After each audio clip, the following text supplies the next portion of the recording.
7월 15일까지는 최종안을 마련해서 국민 여러분들께 발표드리고, 지난 31년 동안 그 역대 어느 정부도 문제를 제기하지 않고서 지금 정부에 들어서 갑자기 군사작전하듯이 이렇게 가는 건 너무 과도한 거 아닙니까? 요거를 자문위원회 구성을 처음 생각하게 된 것은 행안부 장관 후보자로 지명받은 당시에 이른바 검수완박법이라는 것이 통과되는 상황이었고, 그때 더더욱 생각을 굳히게 된 것입니다.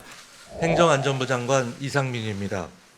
최근 국민적 관심과 쟁점이 되고 있는 경찰 제도 개선 자문위원회의 권고안에 대한 입장과 향후 조치 계획에 대해서 말씀을 드리도록 하겠습니다. 역대 정부의 경찰에 대한 지휘 감독 방식의 문제와 함께 최근 경찰의 권한이 급격하게 확대됨에 따라 경찰의 관리 체계 개편과 수사 역량 강화 등의 보완책이 필요한 상황이 되었습니다.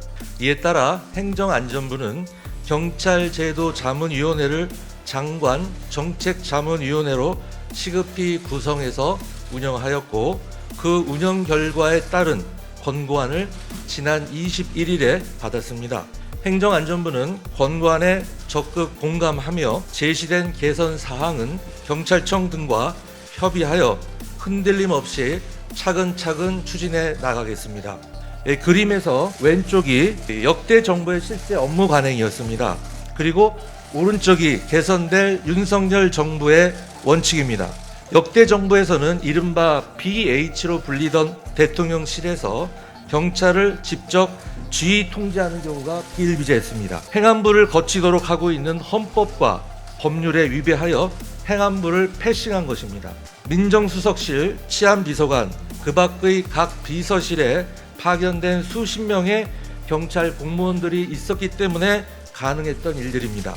장관님이 취임하시고 나서 그 제도개선 자문위원회가 바로 다음날 구성이 되고요. 회의를 갖다가 4차례 열고 나서 그 자문위가 발표를 하고 바로 장관님께서 오늘 발표를 하고 내일 기자간담회를 하고 7월 15일 날에는 그 밑그림을 갖다가 발표하겠다고 하는 게 이 짧은 시간 안에 마치 군사작전하듯이 이렇게 가는 건 너무 과도한 거 아닙니까? 요거를 자문위원회 구성을 처음 생각하게 된 것은 제가 그 행안부 장관 후보자로 지명받은 당시에 이른바 검수완박법이라는 것이 통과되는 상황이었고, 그때 더더욱 생각을 굳히게 된 것입니다. 제가 제대로 임명을 받게 되면 우선 이 문제부터 해결을 해야 되겠다. 대통령실이 지금 경찰을 지휘 견제하기 위해서는 조직이 있어야 됩니다. 인원이 있어야 되고, 그런데 민정수석실 없죠. 그 다음에 한때 있었던 치안비서관도 없죠. 당장 인사 제청권도 제대로 행사할 수 없는 상황입니다. 이 시점에서 언제까지 1년을 두고 그거를 여론을 모으고 해야 됩니까?